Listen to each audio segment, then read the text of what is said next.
What's going on, everybody? It's your boy Jobbers and Goons. You guys recently helped Lucifer Part 1 hit the like goal. The like goal being 200 likes. If you guys can get it to just 200 likes, we'll cover Part 3 soon after, which is, of course, comic issues 21 through 30. This is 11 through 20. I'm super excited for this.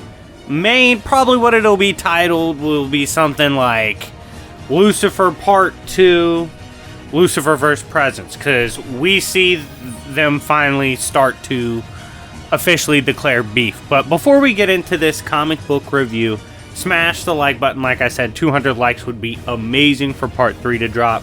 As well as subscribe if you haven't already. We're trying to hit 22K. Tell everybody you know to subscribe to the channel. Show love. It's the best way to show support by helping me grow. And check out my Discord. You can join there, do games, prizes, giveaways, and more. Talk fiction. As well as if you want to see your favorite content on the channel, you can hit me up to talk business. I currently have deals going on for videos, as well as you can purchase stuff like servers. But anyways, guys, regardless, getting back into this, and when I say servers, by the way, I meant scaling servers. But getting back into this, we're doing Lucifer Part 2. If you haven't seen the first part, go ahead and pause this, go watch that. For greater context, as Part 1, honestly, the first 10 issues, they really serve to, build the foundation of what's going on. And we're going to get into the current events for the story. Now, with Lucifer anticipating heaven having something to say about him planning to have his own creation and him escaping the predetermined plan of creation, he has enlisted some help for his cause, right? This includes the likes of Mazikeen, being a being that was trapped down in the original hell that he walked through and was supposed to be his intended assassin. Now, at first, he's not quite sure what Mazikeen's intentions are. He's like, look, I know you might feel grimy about how I did you back then, but I need you to understand something. While you thought you were a threat back then, you're not a threat anymore, bitch. So don't try any funny shit or I'll fuck you up. What I need you to do after, she explains, hey, I don't actually have beef with you. He needs her to battle the infinite host of heavens, right? Like, he needs her to battle the Seraphim. And he says straight up, look, do this job for me as payment for helping you escape your own cycle of existence. And she's like, alright, bet. I'll 1v infinite the Seraphim. Like, this bitch is crazy. And you'll see how wild that battle gets. But and it's kind of cool, he pretty much confirmed, you and the host don't scale to me, but I don't want to waste my time battling them. There's bigger fish to fry in the grand scheme of things. So he allows that to happen, right? He leaves Mazikeen and he's like, if they show up, you cook. We then see, at this point, Lucifer has just reached a completely new level of power and insight. When I say that, I mean he's gone to a point where literally all of creation and Vertigo, you could argue DC, and it'd be fair, but it's all under his view. He literally, at this point, it references how the source exists and what kind of power the source is. He ignores that shit. He's like, I don't really give a fuck about this, and just ignores it. And this is so dope because it essentially is a Lucifer previewing the battlefield, which is technically going to be all of creation. It's such a fucking large scale event for Lucifer to be engaging anybody that it kind of puts into perspective how wild this is about to be. We then see the Seraphim, the host, and their general Amadeo, who, by the way, way more likable in the fucking Lucifer show. Oh my god, he's a jackass in the comics.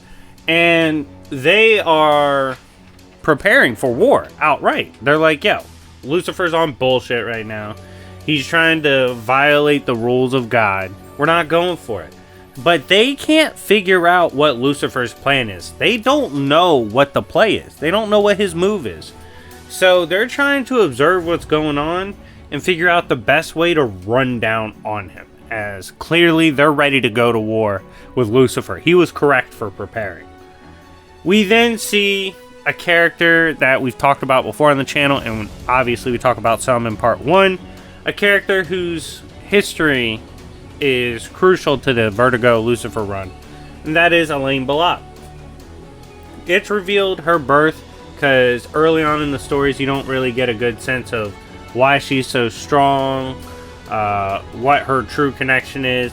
It's revealed her birth was influenced directly by the light, which we know has something to do with the power of the presence, right? Like, it was a divine birth. It was divine in nature. So we're like, oh, fuck, this little girl might fuck somebody up soon. Which, obviously, you know, about her insane scaling, you know she does. But it's really cool seeing her start to develop as a character and us getting an explanation behind why she's so potentially overpowered. Alright, so having reviewed Elaine's part, I'm going to have to warn you guys, you might want to stand up for this next part.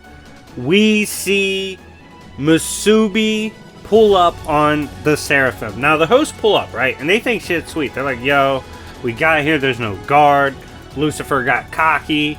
And he's like, he looks up and he sees Musubi, who goes, come to me, little sparrows. And she pulls the fuck up on the Seraphim, right? And they go, oh, we'll destroy all your people. How dare you? You can't threaten us. We're the heavenly host. All that. And she's like, threaten me? My family? Like, there's no fucking more of me. There's no family. It's just me. I cook alone. And she tears his head off and just tells the host, go ahead and pull up on her, right? This leads to them getting absolutely mauled. They were getting fucked up, I'm not gonna lie to you.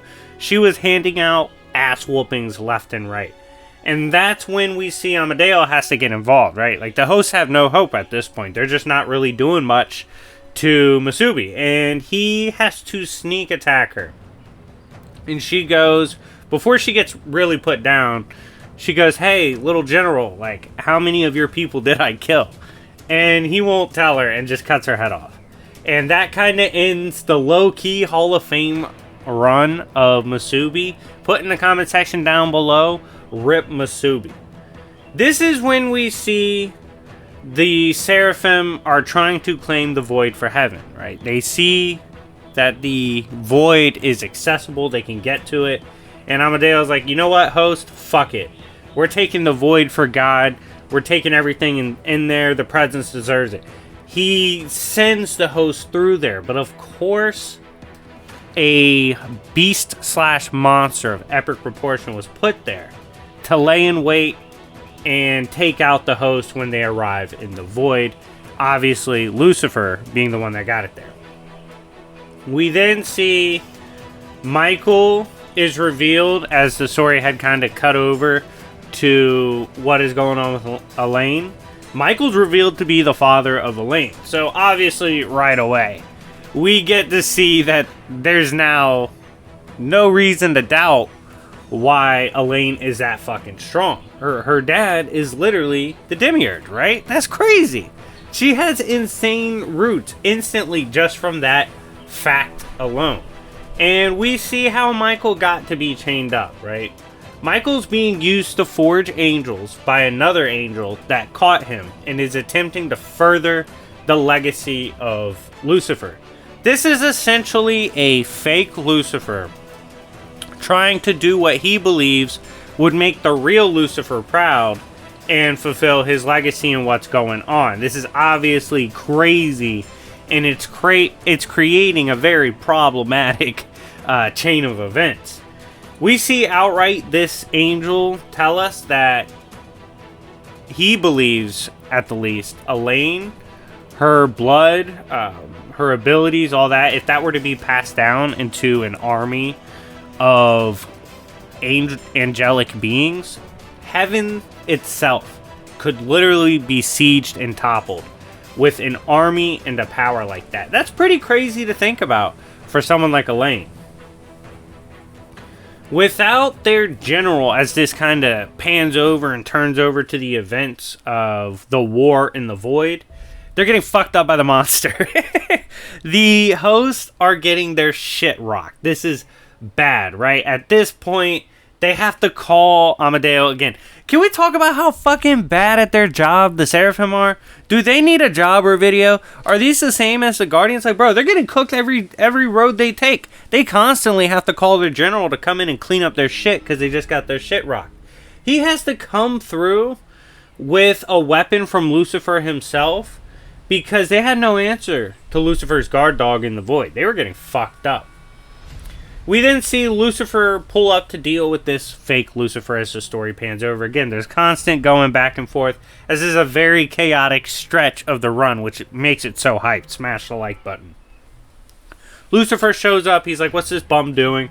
The angel tells him, oh, Lucifer, you're my goat. I'm trying to be just like you. And he says, don't give a fuck about your dreams. Casually burns an angel made from the demiurge. Did not give a fuck about it. Just one-shot it. Absolutely cooked. I was like, what the fuck?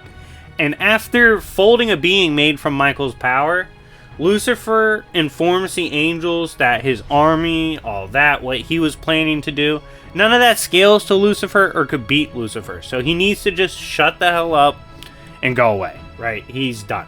Lucifer has no need for him. His plan sucked. It didn't scale to Lucifer's plan. He didn't like it. He made sure to let him know that he is a tier 1 hater when it comes to the moves he's making, and kind of ends that little mini saga.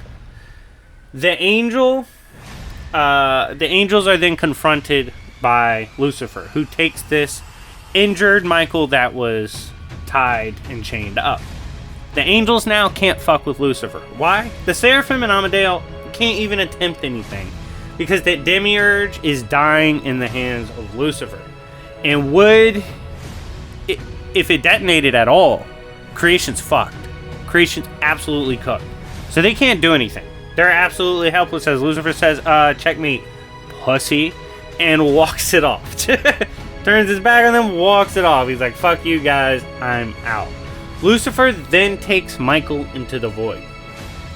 He explains to him, look, brother, I know what's going on with you. I know your power is leaking. That shit would literally nuke creation. So I kind of had to get you out of there, man. Like, you would destroy everything. The only place that can really tank a destruction of your level and a rebirth is the void. He then offers to take him in there and allows him to detonate. The power, although crazy, doesn't kill anything else in the void, as the void is obviously massive in scale and scope. So after surviving the Demiurge blast, which, by the way, that's fucking crazy. That's a full release of Michael's power, and it did nothing to him. He's in his bag. He's feeling himself. And he pulls up and basically says, at this point, I've become a god, and I've escaped predestination, as well as the plan of God himself. He tells Mike, look, I could make you pretty much like me. Like, you could cook just as much as me. You could escape God's plan for you. And Michael declines this. He said, you know what? I appreciate what you did. I appreciate you coming through, saving my daughter. You know what? You're good peoples, Lucy, but I'm going to have to decline that, and I'm out. And he dips. We then see this pan over to kind of an explanation of Big Mazikeen. As you guys have found out, I'm a Mazikeen fan. She's the fucking GOAT. And this is just kind of let you guys know, when I was reading as a reader, this is kind of one of those parts where I really started falling in love with her character. Beings derived from Lilith, who is supposed to be Eve before Eve. She went on to birth half-demons who had no place on heaven or hell. Mazikeen is one of the children of Lilith. Now, she kind of ran off, was cooking with Lucifer for a while, and as a result, it's pretty much considered that she abandoned her people. But she wants to walk among them once more. She actually goes down to meet her brothers and sisters who give her the speech, like, hey, you deserted the hood. I don't know why you pulling up. It's not that simple as you rejoining. If you want to really walk among us again, you're going to have to undergo some fucking trials to prove yourself. She's like, all right, whatever, I'm the GOAT. I'll cook. This pans over to Lucifer, right? And Lucifer's in his bag. He's spawning a new creation. Outright, we see at this point he's creating his own version of the creation made by presence. He's like, I witnessed him do that. I witnessed everything he brought forth. I'm gonna do the same. This then pans back over to Mazikeen. Mazikeen hails from the serpent itself, and she is absolutely OD for her race. They're straight up scared to fight her one-on-one. They're like, yo, we don't even want to fight Mazikeen on fair terms. We've heard the stories of what this bitch has done in the name of Lucifer. She's broken. We don't want that real beef. We're going to rig the fights in the trial so that she's not able to win. We're going to make sure she's cooked, you know? She wins anyway. Fucks them up. Wasn't close. This was wild. And that's when she kind of brings forth a plan and agrees to a plan among her people. There's a new creation out there, and while the spawns of Lilith were condemned in the creation of presence, in another creation, they would have a fair chance now. This could be a place they could go where they wouldn't be judged and they wouldn't be condemned. This is a fantastic potential deal for them. We then see Elaine Balak's story continue and progress by issue 15. She's learning the spirit travel and is doing so. At first, you know, she's stopping by wild places, observing the likes of Mazikeen and what she's undergoing, but then she continues further. We then she goes to the void and sees the new creation. She literally bears witness to Lucifer holding creation in his hands as he's playing God in his own creation now. He's on his own version of the present shit. And she leaves that and drops down into the dreaming. After traversing to the dreaming, beings there actually believed she was just a traveler that was pretty simple, got lost there, and they could consume her. And then they realized she could change the dreaming with her will alone. They're like, oh fuck, this little bitch is strong. And they're like, you know what, little girl? Go on about your trips through the dreaming. We don't want no beef. Do your thing. My bad. And she was like, that's right, bitch. Shut up. And she continues through the dreaming. And we see at this point, it's confirmed that her fate and her story is directly intertwined with Lucifer. I mean, it's kind of been obvious why he's had so much interest in her throughout this time, but it's outright confirmed. Everything that happens with him is locked in with the likes of Lucifer. Funny enough, this is actually coming the day after I recorded the first part. I had a lot of shit to do, but we're back at it. Now, this leaves off with Lucifer currently testing his version of creation. He's pretty much played God at this point, created his own version of DC/Vertigo's creation, and so he's testing the waters, figuring out the boundaries. Even though he's seen creation be forged and see all of it, to make your own is quite the task, and he goes through it very meticulously. He even goes as far as to build his own Garden of Eden of sorts. He wanted to run his own version of the same biblical stories that kind of forged the original tales from creation. In his garden, just like the original garden, he also had a snake, with the snake doing its best to tempt man and woman. We see Lucifer interacting with man and woman at this point, telling them not to worship him, telling them to move on their own accord, but just stick to a few principles. And it's really a lot different than the message from the original creation, right? Like, Lucifer is clearly trying to emphasize as best as he can that he wants his creation to be different and absence of the whole predestination stick. Like, he doesn't like that. He wants everyone to be free of that. And so he tells them, like, don't pray to me like a god, just stick to a few values and you'll be good. Of course, in terrifying fashion, the snake corrupts man. It gets the job done. But we see at this point that snake was actually the General Amadeo. He was being a dick again. Like, he's pulled up on the other homies of Lucifer. He's now in creation trying to be an asshole as much as he can to the fallen angel. However, we see a little bit of get back here that's pretty funny. Lucifer goes back and forth with Amadeo and then reveals to the journal that, hey, I wanted you to be the snake. I wanted you to test my creation because ultimately I want my creation to be massively superior to the one you live in. I don't want to be like you. I want to be better. So I'm glad you did that. I'm the one that orchestrated you trying to do that. And Amadeo was pissed. He's like, fuck, he played me again. But it's interesting how he trusted the general to test this out. Now, in Hell, we kind of pan over. There's stories going on in Hell with the different demon lords kind of reacting to Lucifer not really being around. There's an adjustment being made. One of the demon spawns slash Hell Lords, a female one, is smashing a human. And he was revealed to have a tragic backstory and be pretty much a champion fencer. Gets her brother to basically get tricked into dueling him in fencing. Beats him to essentially get his freedom slash stop the brother from being able to erase him. And that's, like, to be honest, if you're here for Lucifer, that story is nothing too crazy. It's just a little tie-in showing the inner workings of hell and how chaotic it is, especially with Lucifer doing his own thing and his own areas of different parts of the verse. We then see he arrived in hell, draped up, dripped out, trying to see what's going on with the other Hell Lords, kind of vibe checking them. And we see the goat, Mazikeen, is with him, dripped out in absolute merch. Literally her own merch. She's the goat. She's literally the goat.